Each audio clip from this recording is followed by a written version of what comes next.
வாழ்க வளமுடன். திருமூலர் மகான் அருளிய திருமந்திரங்களை பார்த்துக் கொண்டு வருகின்றோம். அதில் ஒரு பாடல் 278வது பாடல். முதல் தந்திரத்துல வந்து பார்க்கிறோம். நித்தலும் துஞ்சும் பிறப்பையும் செய்த அவன் வைத்த பரிசு அறிந்து ஏயும் மனிதர்கள் இச்சையுள்ளே வைப்பர் எந்தை பிராணனென்று நச்சியே அண்ணலை நாடுகின்ற அறிய அறிகின்ற அறி சரி நாடுகின்ற இலாரே நாடுகின்ற இலாரே அது அந்த மாதிரி பதங்கள் பிரிக்கணும். நச்சியே அண்ணலை நாடுகின்ற இலாரே, நாடுகின்றவர்கள் இல்லையே அப்படின்னு சொல்றது அந்த மாதிரி பிரிச்சிருக்காங்க. நித்தலும் அப்படிங்கிற ஒரு வார்த்தை வந்து தினந்தோறும் அப்படின்னு ஒரு வார்த்தை எடுக்கலாம். ஒவ்வொரு நொடி பொழுதும், ஒவ்வொரு சன பொழுதும், அதாவது தினம் தினம் அப்படின்னு ஒரு வார்த்தை சொல்றது உண்டு. ஒவ்வொரு நொடி பொழுதும் அப்படிங்கிறதே இருக்கு. இதுல நேர காலம் வந்து நமக்கு இந்த பூமியில நாம இருக்கக்கூடிய இந்த இடத்துல நேர காலம் நீளம் வந்து வேற. இடங்களுக்கு இடம் வந்து இந்த பூமியை விட்டு நம்ம தனிமைப்பட்டோம்னா அப்ப வேற மாதிரி இருக்கும். காலங்கள் வந்து வேற மாதிரி இருக்கும். இங்க நித்தலும் அப்படிங்கிறது வந்து தொடர்ந்து அப்படிங்கிறது ஒரு ஒரு காலத்தை குறிப்பிடக்கூடியது தான். ஆனா ஒரிஜினலா நம்மளுடைய ஒரிஜினல் ஸ்வரூபத்துக்கு நம்மளுடைய ஒரிஜினல் ஸ்வரூபம் அப்படிங்கிறது வந்து நம்மளுடைய ஆன்மாவுக்கு அப்படின்னு எடுத்துக்கலாம். நம்ம ஆத்மா அல்லது ஆன்மா நம்மளுடைய ஒரிஜினல் ஸ்வரூபத்துக்கு. அதுக்கு காலம், தூரம், பருமன் அந்த மாதிரிலாம் எதுவும் கிடையாது. ஆனா இந்த பருவுடல்ல இந்த உலகுல பூமியில வாழும்போது நமக்கு அதெல்லாம் இருக்கு.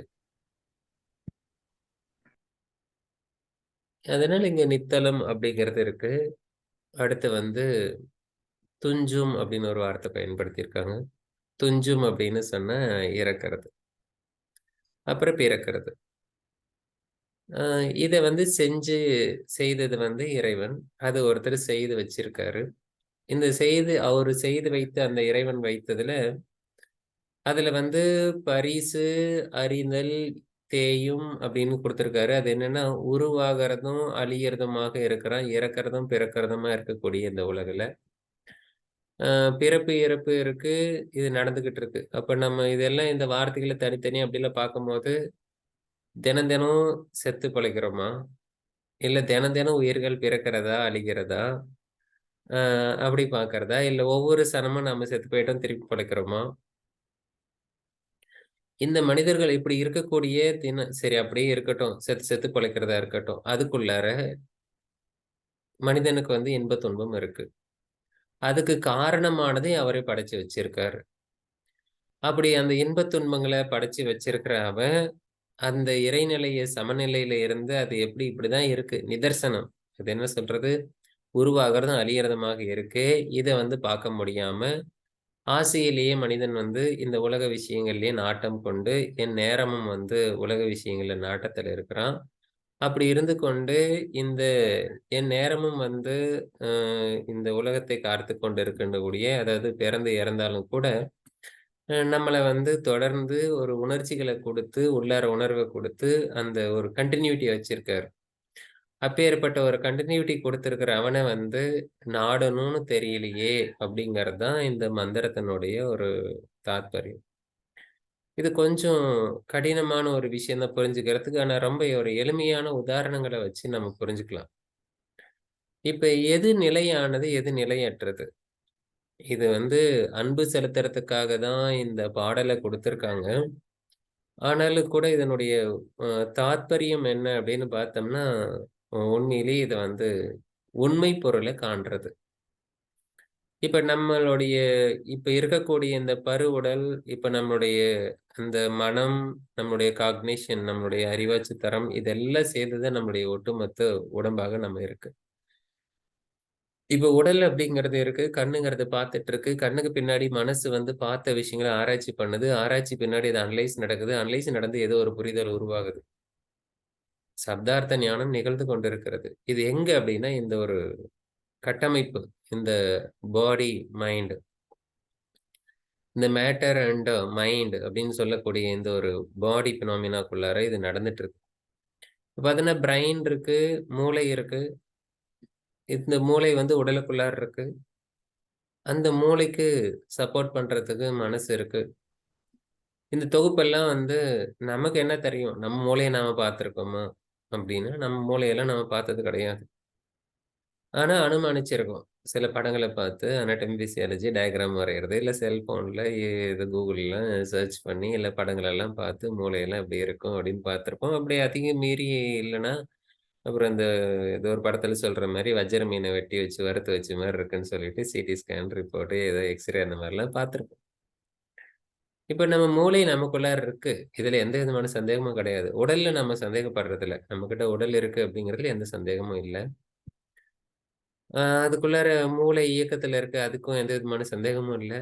மனசு அப்படிங்கிற ஒரு விஷயம் வந்து உள்ளார இருக்கு. மனம் இல்லாத மனிதர்கள் இல்லை. மனதை முழுமையாக அறிந்து கொண்ட மனிதர்களும் இல்லை. அப்பேற்பட்ட இந்த மனம் இருக்கு. இந்த மனதுக்கு இந்த ஒட்டுமொத்த காம்பினேஷன்ல தான் நம்ம வாழ்ந்துட்டு இருக்கோம். சரி, மனம் வந்து எப்பேர்ப்பட்டது? மனம் தொடர்ந்து இருக்கா? மாறிக்கிட்டே இருக்கா? படைப்பிலேயே வந்து மிக அற்புதமான அதிசயமெல்லாம் கொஞ்சம் யோசனை பண்ணி பாருங்க. மனம் வந்து மாறிக்கிட்டே இருக்கும் அப்படின்னு சொல்றோம். கொஞ்ச நேரம் இருக்கும். அடுத்து, அடுத்து, அடுத்து மாறிக்கிட்டே இருக்கும். கண்ண மூடி தவம் பண்றவங்களுக்கு நல்லாவே தெரியும். ஏன் கிளாஸ் கவனிச்சுட்டு இருக்கும்போதே கொஞ்ச நேரம் இங்க கவனிக்கும். கொஞ்ச நேரம் வெளியில போயிடும். மனசு தொடர்ந்து மாறிக்கிட்டே இருக்கு அப்படின்னு சொல்றது ஒரு தொடர்ச்சி. எப்பேர்ப்பட்ட தொடர்ச்சி அப்படிங்கிறது தெரியும். இத புரிஞ்சுக்கிறதுக்கு ஒரு 2 உதாரணம். மனமானது தொடர்ந்து உருவாகுறதும், அழியறதுமா இருந்தா கூட கன்டினியூட்டி இருக்கு. மனம் மாறிடும்.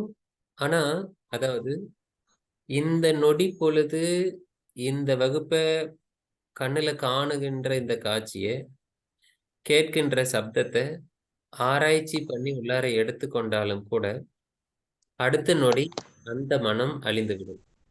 அந்த அந்த நொடி வந்து அந்த மனமானது அழிஞ்சு போயிடும். ஆனா, அது சும்மா விட்டுட்டு போகாது. அடுத்த நொடி, அடுத்து பின்னாடி வரக்கூடிய அலைக்கு அது கேரி பண்ணிட்டு தான் போகும்.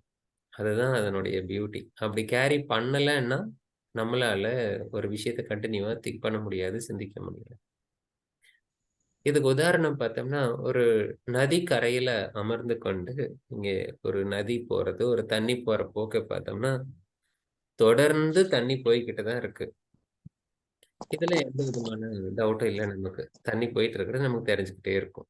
ஆனா, நீங்க ஒரு தடவ உங்களோட ஃபிங்கர அந்த தண்ணீல டிப் பண்ணி மேல எடுத்தீங்கன்னா, அடுத்த முறை அந்த இடத்துல அந்த தண்ணி அங்க இல்ல. நீங்க தொட்டா நீங்க தொட்ட வேகத்துல அந்த தண்ணி கடந்து போயிரும். ஆனா, நமக்கு தொடர்ந்து தண்ணி இருப்பது போல தான் இருக்கும். அந்த தண்ணியோட கனெக்டிவிட்டி இருக்கு. இதே போல தான் நம்ம மனசு. இன்னும் கொஞ்சம் அதே போல இன்னொரு உதாரணம் பார்க்கலாம். ஒரு மெழுகுவர்த்தி நீங்க ஏத்தி வச்சுட்டு, ஒரு 2 மணி நேரம் கழிச்சு மறுபடியும் போய் பார்க்குறீங்க. 10 சென்டிமீட்டர் இருந்தது 3 சென்டிமீட்டரா குறைஞ்சு வந்துருச்சு. அதே நெருப்பு, அதே வெளிச்சம், அதே ஜுவாலை அப்படியே இருக்கு. ஆனா, அது உண்மையான்னா உண்மதான். எப்பேர்ப்பட்ட உண்மை? அதே நெருப்பு எரியுது. அதே வெளிச்சம் இருக்கு. ஆனா, மெழுகுவர்த்தி ஏன் குறைஞ்சு போச்சு? அப்ப அது என்னதான் ஆனது? அந்த ஜுவாலைய போய் உத்து பார்த்தோம்னா, ரொம்ப வேகமாக, ரொம்ப வேகமா வந்து நெருப்பு துகள்கள் வந்து உருவாகுறதும், அது மேல போய் மறைவதும், அது அழியறதும் நம்ம காட்சி கவனிச்சுட்டே இருக்கலாம். இந்த நிகழ்ச்சி வந்து தொடர்ந்து நிகழ்ந்துகிட்டே இருக்கும். ஒவ்வொரு நொடி பொழுதும் வந்து நம்மளுடைய கண்களுக்கு பிரிச்சு பார்க்க முடியாத அளவுக்கு அது வேகமா உருவாகி அழியுது. இதே கான்செப்ட் அப்படியே நீங்க நம்மளுடைய வீட்ல இருக்கக்கூடிய லைட்டுக்கு அப்ளை பண்ணி பாருங்க. வீட்ல இருக்கிற லைட்டு தொடர்ந்து எரியுது. அது தொடர்ந்து எரிஞ்சுகிட்டே இருக்கு அப்படின்னு சொன்னா, அது எந்த விதமான அழிதலும் உருவாகல. புதுசாவும் உருவாகல. தொடர்ந்து அது எரிஞ்சிட்டு இருக்கு அப்படின்னு சொன்னா, அப்போ ஒரு தடவ லைட்டு போட்டோம். ஒரு தடவ போட்ட லைட்டு எரிஞ்சிட்டு இருக்குது. அதுல எதுவும் உருவாகல, அழியலன்னு சொன்னா, அப்புறம் எதுக்கு கரண்ட் பில் வருது? எதுக்கு அவன் வந்து பில் போடுறான்? எதுக்கு நமக்கு 2 மாசத்துக்கு ஒரு தடவ கரண்ட் பில் ஏறுது? அப்ப ஏதோ ஒண்ணு உருவாகி அழியுது. இந்த உருவாகி அழியறத கொஞ்சம் ஆழ்ந்த சிந்தனையில பண்ணிக்கோங்க. அது பண்ணாமலாம் நீங்க இந்த திருமந்திரத்தெல்லாம் புரிஞ்சுக்க முடியாது. மிகப்பெரிய அறிவியல்லாம் வந்து இதுக்குள்ள தான் ஒடுங்கி இருக்கு. இன்னைக்கு நாம நெனச்சுட்டு இருக்கோம், இந்த உடம்பு வந்து ஒரு நிலையா இருக்கிறது அப்டின்ட்டு. நம்ம ஏற்கனவே ஒரு உதாரணம் சொல்லியிருப்போம். சின்ன வயசுல உங்களுடைய உருவம் எப்படி இருந்தது? குழந்தையில உங்களோட உருவம் எப்படி இருந்தது? உண்மையிலேயே பொறந்த ஒரு குழந்தையில நாம எப்படி இருந்தோம் அப்படிங்கிற முகம் நமக்கு தெரியாது. ஏன்னா நமக்கு கண்ணாடியும் காட்டல. நம்மள அப்ப ஃபோட்டோ எடுக்கிறதுக்கு கூட உடல. அப்ப செல்ஃபோனும் வரல. அதனால நம்ம குழந்தையில எப்படி இருந்தோம்னு நமக்கு தெரியாது. ஆனா, மற்ற குழந்தைகள வச்சு நம்ம அனுமானிச்சிரலாம். அனுமானம்ங்கிறது ஒரு பிரமாணம் தான். நம்மளுடைய அனுமானித்து நாம அறிந்து கொள்ளலாம். மற்ற குழந்தைகள வச்சு நம்மளும் இப்படிதான் இருந்திருப்போம். இப்ப அந்த குழந்தையா இருந்து வளர, வளர, வளர நம்மளுடைய பருவங்கள் மாற, மாற உடல் அமைப்பு மாறிக்கொண்டே இருக்கிறது. முக அமைப்பு மாறிக்கொண்டே இருக்கிறது.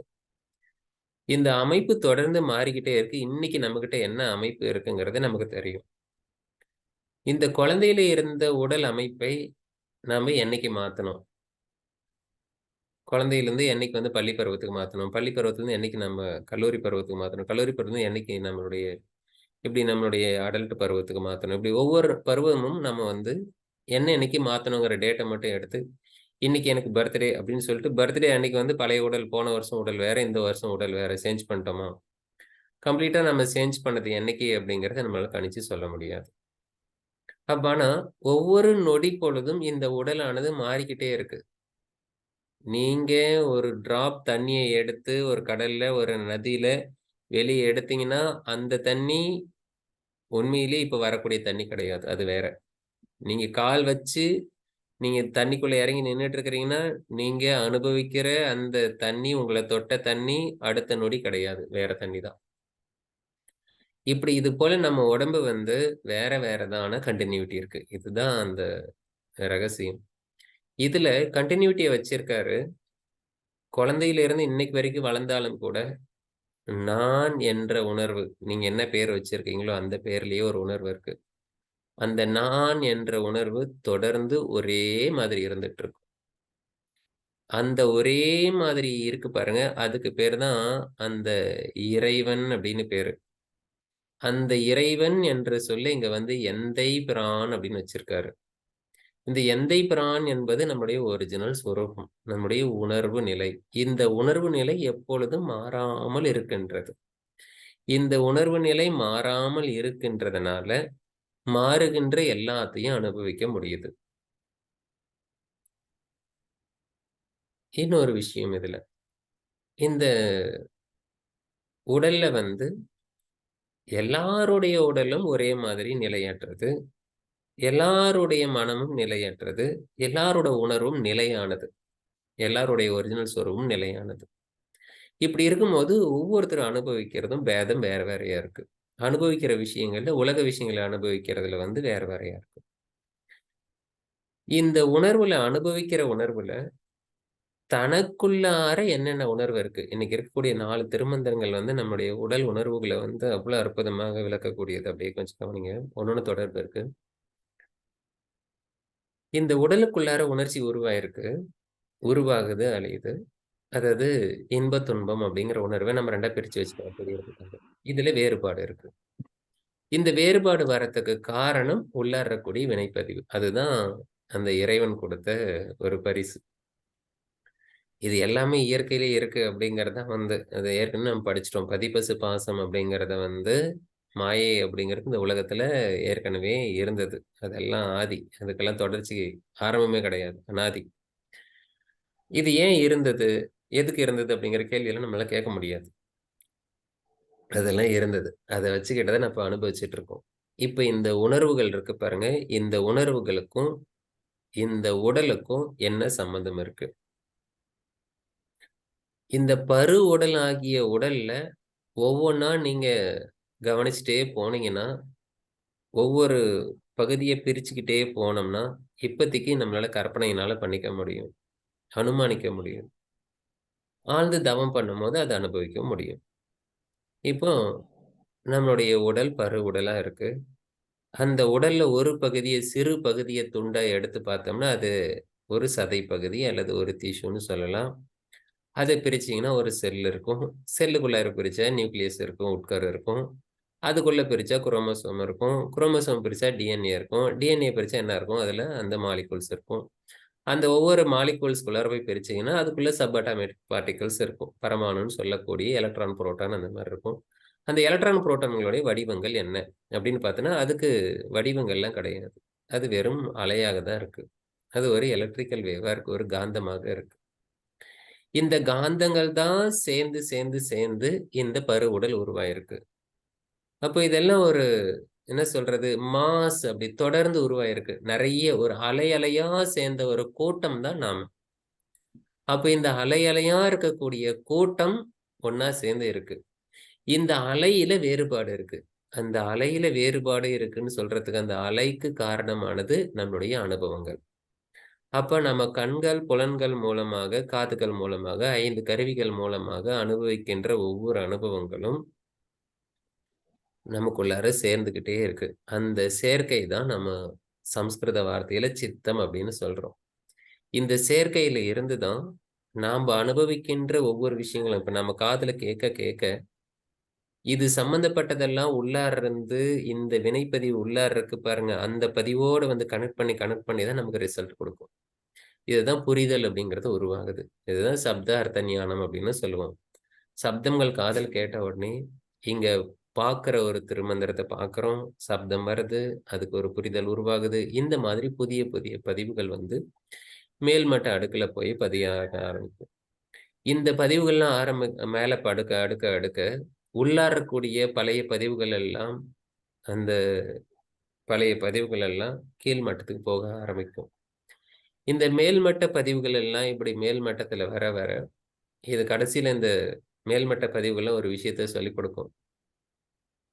இந்த இடத்துல எங்க பார்த்தாலும் இறைவன்னு சொல்லியோ, அல்லது நான்னு சொல்லியோ, எந்தை பிரான்னு சொல்லியோ, ஈஸ்வரன் சொல்லியோ, இறைவன்னு சொல்லி எதாவது சொல்லிக் குடுக்கும். அதெல்லாம் எத சொல்லிக் குடுக்குதுன்னா, அதெல்லாம் நம்மள பத்தியே சொல்லிக் குடுக்குது. சீவன்னாலும், சிவன்னாலும் ஒண்ணுதான். அது எல்லாம் உன்னோட ஒரிஜினல் சொரூபம். நீ யாருங்கிறத தனித்தே காட்டும். அப்படி காட்ட, காட்ட, காட்ட என்ன ஆகும்னா, அந்த உள்ளார இருக்கிற பதிவெல்லாம் எனது அல்ல, இதெல்லாம் வேறு, நான் அல்ல, எனது அப்படிங்கிறதெல்லாம் பிரிக்கப்பட்டுரும் முதல்ல. அந்த பிரிவினைய உருவாக்குறதுக்கான ஒரு சூக்ஷமம் தான் அந்த திருமந்திரங்கள்லாம். ஸோ, எப்படி எனது ஷர்ட் ஒண்ணு நான் போட்டிருக்கேன், என்னோட கோட் ஒண்ணு இருக்கு அப்படின்னு நம்ம நெனைக்கிறோமோ, அதுபோல இந்த உடல், இந்த மனம், இந்த பதிவுகள் எல்லாத்தையும் நம்ம பிரிச்சு பார்க்கக்கூடிய ஒரு பக்குவம் நமக்கு வேணும். மிக ஆழமான திருமந்திரங்கள். ஆழமானது அப்படின்னு ஏன் சொல்றோம் அப்படின்னா, ஒவ்வொரு மட்டமும் மனம் வந்து வெவ்வேறு நிலையில வொர்க் பண்ணும். அதுக்கு மட்டங்கள் இருக்கு. புலன்கள் வழியாக அந்த மனம் செயல்படுகின்ற போது, அதை புறமனம் அப்படின்னு சொல்றோம். Conscious mind. அதே மனம் நம்முடைய உடலுக்கு உள்ளார அனுபவிக்கின்ற போது, அத வந்து நம்ம சப்கான்ஷியஸ் மைண்ட்ன்னு சொல்றோம். நம்ம உறங்க போகும்போதும், தியானத்துல போகும்போதும், நம்மளுடைய மனம் ஒடுங்குகின்ற போது, நம்மளுடைய உடல் வந்து இப்ப நெனச்சு பாருங்களேன், ஒரு கனவு காண்றோம் அப்படின்னு சொன்னா, இந்த உடல் பெட்ல தான் படுத்திருக்கும். ஆனா, இன்னொரு உடலை எடுத்துக்கிட்டு நம்ம வெளியில போயிருப்போம். வெளியில போயிடுச்சு அப்படிங்கிறதுல மனசு முழுசா அங்க போயிடுச்சான்னு சொல்ல முடியாது. இங்க படுத்திருக்கிற உடம்புல யாராவது கூப்பிட்டா நான் உடனே அங்கருந்து இங்க ஓடி வந்துருவேன். அதேபோல நீங்க சரியா கவனிச்சீங்கன்னா, உங்களுடைய கனவு சூக்ஷ்ம சரீரம் இந்த திருமந்திரம்லாம் புரியணும்னா கொஞ்சம் அனலைஸ் பண்ணி பாருங்க. "ஸ்வப்ன நித்ர ஞான ஆலம்பனவ" உங்களுக்கு ஞானம் வந்து சொப்னத்துல இருந்து நீ கனவுல இருந்தே நீங்க ஞானம் பெறலாம். கனவு முடிகின்ற போது கனவு முடிகின்ற போது, கனவு முடியறதுக்கும், இங்க நடக்கக்கூடிய விஷயங்களுக்கும் ஒரு சில முழிச்சு பார்த்ததுக்கு அப்புறம் இருக்கக்கூடிய விஷயத்துக்கும் தொடர்பு இருக்கும். இப்போ உதாரணத்துக்கு சொல்றேன். ஒருத்தர் வந்து என்ன சொல்றாரு, அ ஓகே நீ வந்து ஒரு கனவுல வந்து ஏதோ ஒரு நிகழ்வு நடந்துட்டு இருக்கும். ஓகே நீ பெல் அடி அப்படின்னு யாராவது சொல்லுவாங்க. இல்ல ஏதாவது வந்து நீ அவ்வளோதான் இத முடிச்சிரு அப்படின்னு சொல்லும்போது, அங்க பார்த்தா நம்மள வந்து வீட்ல கூப்ட்டுருப்பாங்க. அப்போ இந்த கனவுக்கு தூங்கிட்டு இருந்தாலும் கூட, வெளிய என்ன நடந்துட்டு இருக்கு? ஒருத்தர் நடந்து வராங்க. ஒருத்தர் நம்மள நோக்கி வந்துட்டு இருக்காங்கிறது எல்லாமே தெள்ள தெளிவா தெரியும். சூக்ஷ்ம சரீரத்தில நம்ம கண்ணு தான் மூடியிருக்கே தவிர, இங்க வெளிய நடக்கிற எல்லா நிகழ்வும் அதுக்கு சரியா தெரியும். சரியா தெரியும்போது, இந்த உடல் வந்து அடுத்த நொடி இதுதான் நடக்கப் போகுது. நம்ம உடலுக்குள்ள இப்படிதான் வந்து வேக்கப் பண்ண போறோங்கிறது எல்லாமே, அதோட அந்த கோயின்சைட் ஆயி தான் அந்த கடைசி நிமிஷம் நம்ம வேக்கப் நடக்கும். இப்படிதான் நம்ம முழிப்போம். அப்போ நம்மளுடைய இந்த மனமானது ஒடுங்குகின்ற போது, பல மட்டங்கள்ல ஒடுங்கும்போது, அது பலவிதமான விஷயங்கள அனுபவிக்குது. இந்த விஷயங்கள அனுபவிக்கும்போது, உள்ளார இருக்கக்கூடிய அந்த இன்பத் துன்பங்கள அனுபவிக்கக்கூடிய வினைப்பதிவு உள்ளார இருக்கு பாருங்க. அந்த பதிவும், உலக விஷயங்களோட மனம் தொடர்பு கொள்ளும்போது ஏற்படுகின்ற தொடர்பும், தொடர்ந்து நிகழ்ந்துகிட்டே இருக்கு. இந்த நிகழ்வால மனிதனுக்கு வந்து இச்சையே உள்ளார வச்சிருக்காங்க. அப்டின்னா, ஆசையே இருக்கு. என்ன காரணம் அப்டின்னா, உள்ளார இருக்கக்கூடிய ஒவ்வொரு நொடி பொழுதும், ஒவ்வொரு சனப்பொழுதும் நம்ம உடம்புக்குள்ளார நடக்கக்கூடிய ஒவ்வொரு விஷயத்தும் நம்மளால பொறுத்துக்கொள்ள முடியாது. தாங்கிக் கொள்ள முடியாது. ஒவ்வொரு செல்லுக்குள்ளாரையும் ஒரு ரசாயன மாற்றம், கெமிக்கல் ரியாக்ஷன் நடந்துகிட்டே இருக்கு. அந்த ஒவ்வொரு செல்கள் வழியா மனம் செல்லுகின்ற போது, அந்த ஒவ்வொரு செல்களில் இருக்கக்கூடிய பரமாணுக்கள், சப் அட்டாமிக் பார்ட்டிகளோட மனம் போய் உரசுகின்ற போது, அங்க ஏற்படுவது ஒரு உணர்வு. அந்த உணர்வு நிலை மூளைக்கு தெரிந்தால், மூளை அறிந்தால், அத்தனை உணர்வுகளையும் நம்மளால தாங்கிக் கொள்ள முடியாது. இப்ப காது வழியா ஒரு சப்தம் வந்து கேக்குது. நான் பேசுறது மட்டும் உங்களுக்கு கேட்டா வகுப்பு. 4 பேரு அன்மியூட் பண்ணிட்டாங்க. கிளாஸ் கவனிக்கும்போது. வேற ஏதோ வந்து 2 சத்தம் வருது. அந்த சத்தம் வந்த உடனே நம்மளுடைய ரியாக்ஷன் எப்படி இருக்கும்? ஒரு காமன் சென்ஸ் இல்ல. காலையில வகுப்புல உட்காந்து, வகுப்பு போகும்போது இப்படி அன்மியூட் பண்றாங்களே, இந்த சப்தம் கேட்குது. என்னாச்சு? ஒரு சப்தத்தோடு இன்னொரு சப்தம் இணைகின்ற போது, அதை பிரிச்சு பார்க்கும்போது, அதை பிரித்து ஏற்றுக்கொள்ளக்கூடிய மனம் உள்ளே இல்ல. அது அது அதிர்வுகள வேறு மாதிரி ஏற்படுத்துது. அப்ப நம்மள இருக்கக்கூடிய நாம் இருக்கிற இடத்துல இருந்து ஒரு 2 கிலோமீட்டர் ரேடியஸ்ல சரவுண்டிங்ல இருக்கக்கூடிய எல்லா சவுண்டும் நம்ம காதுக்கு வந்தா என்ன ஆகும்? நம்ம காது வந்து வெடிச்சிரும் அவ்வளவுதான். அப்போ இந்த ஒவ்வொரு செல்களும் அந்த அனுபவங்கள பெறுகின்ற போது, அது எல்லா விஷயங்களையும் உள்ளார நடக்கின்ற எல்லா விஷயங்களையும் நம் மனம் தாங்கிக் கொள்ளாதுங்கிறதுனால, இறைவன் படைத்த படைப்புல, அவன் குடுத்த அந்த ஒரு அற்புதமான படைப்பு என்னன்னா, உள்ளார இருக்கிற வலியெல்லாம் உன்னால தாங்க முடியாது. அத மறக்கறதுக்கு உனக்கு ஒரு ஏற்பாடு பண்றேன். அந்த ஏற்பாடு தான் இந்த உலக விஷயங்கள். அந்த உலக விஷயங்கள் எல்லாம் உன்கிட்ட இருக்கக்கூடிய 5 கருவி அதுக்கே அப்பாயின்ட்மென்ட் பண்றேன். இதெல்லாம் 5 புலன்கள் அப்படின்னு சொல்லக்கூடிய கண்ணு, காது, மூக்கு இதெல்லாம் வந்து உனக்கு ஏற்பாடு பண்றேன். இதெல்லாம் அறியக்கூடிய மனதையும் உள்ளார வைக்கிறேன். இந்த மனத பகுதி பகுதியா பிரிச்சு வேலை செய்ய வைக்கிறேன். ஒரு டைம்ல உலக விஷயத்த கவனிச்சுட்டு இருக்கும். அதே டைம்ல உள் விஷயங்களும் கவனிச்சுட்டு இருக்கும். அதே டைம்ல உள்ளார ஆத்மா வரைக்கும் தொடர்பு கொள்ளும். இப்படி தொடர்ந்து இருக்கக்கூடிய மனதையும் உனக்கு நான் படைச்சு வைக்கிறேன். இதுல பெருவாதியான மனம் எந்நேரமும் வெளியிலேயே போகுது. எதுக்காக அப்டின்னா, உள்ளார இருக்கிற வலியும், வேதனையும் அனுபவிக்க கூடாதுங்கிறதுக்காக. அப்போ உள்ளார வலியும், வேதனையும் இருக்கே இந்த உடம்புக்குள்ளார. இந்த வலியும், வேதனையும் எப்பொழுது உங்களால சமமாக பார்க்க முடியுதோ, அப்பொழுது நீங்க யோகி என்ற நிலையை அடையுறீங்க. உங்க மனம் எப்பொழுது தனித்து நின்னு வேடிக்கை பார்க்குதோ, உணர்ச்சிகளை எப்பொழுது தனித்து நின்னு வேடிக்கை பார்க்குதோ, அப்போ உங்களுக்கு இந்த ஆசை, வெறுப்பு அப்படிங்கிறதெல்லாம் மாறி இதுக்கெல்லாம் காரணமானத தேட உங்க மனசு ஆரம்பிக்கும். அப்பதான் இந்த "அண்ணலை நாடல" அப்படின்னு சொல்றது அண்ணலை எப்பொழுது நாடுவோம்?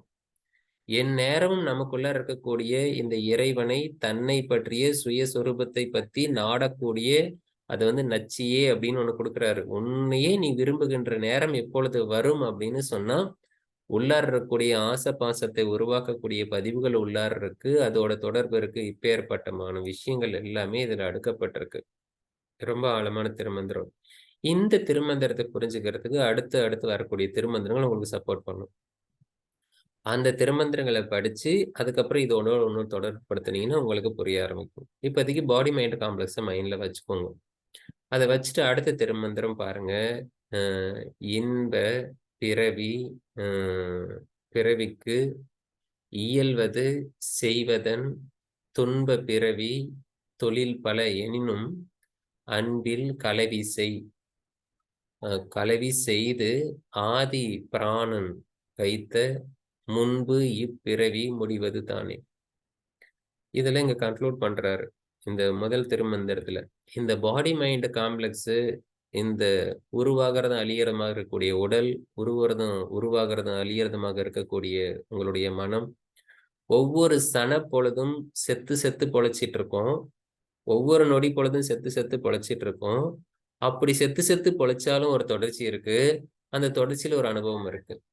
இந்த அனுபவம் இன்பத் துன்பமாக இருந்தாலும் கூட, மனிதன் இந்த இன்பத் துன்பங்கள் எல்லாம் இப்படி எல்லாம் அற்புதமான படைப்ப, நிலையற்ற ஒரு படைப்பை நிலையானதாக மாத்தி வச்சிருக்கிறனே, என்ன நீ உணரு அப்படின்னு சொன்னா, அத உணராம, அதுல விருப்பம் கொள்ளாம, உலக விஷயத்திலேயே நாட்டம் கொண்டிருக்கிறான் அப்படின்னு சொல்லி, அதனால உன்னுடைய பிறவி தொடருது. அந்த பிறவியில இன்பத் துன்பம் இருக்கு. ஆனா, இன்பத் துன்பம் இருந்தாலும் கூட துன்பமே மிகுதியாக நிக்குது. அந்த துன்பத்தை நீக்கி நீ இந்த பிறவியில நீ முக்தி அடையணும். பிறவியோட முடிவ கொண்டு வரணும். இந்த பிறப்பு, இறப்புங்கிற ஒரு வட்டத்திலிருந்து வெளிக்கொண்டு வரணும். அப்படிங்கிற ஒரு கன்க்ளூஷன் இங்க பண்றாரு. இப்போ இன்பப் பிறவி அ இயல்வது இப்ப நமக்கு ஒரு இன்பமான பிறவி நம்ம வாழ்க்கையில இப்ப மனித பிறவி இன்பமான பிறவியா? துன்பமான பிறவியா? நம்ம இத ஆராய்ச்சி பண்ணி பார்த்தா தான் தெரியும். இந்த உடல் எப்பேர்ப்பட்டது அப்படின்னு பார்த்தா தான் தெரியும். இப்போ சிலர் நொந்துக்கிறது உண்டு. ம். என்னா கடவுள்! அவனுக்கு கண்ணு இருக்குதான்னு தெரியல. கடவுள்னு பேரு. கருணையே கிடையாது. என் வாழ்க்கையில் எவ்வளவு துன்பம்! எனக்கு மட்டும் ஏன் இவ்வளவு துன்பம்? இது அந்த வார்த்தை நல்லா தெளிவா இருக்கு. எனக்கு மட்டும் ஏன் இவ்வளவு துன்பம்? எனக்கு மட்டும் ஏன் இவ்வளவு துன்பம்? வாழ்க்கையில இப்பேர்ப்பட்ட பிறவி என் எதிரிக்கு கூட வரக்கூடாது. கருணை இவங்களுக்கு. கருணை.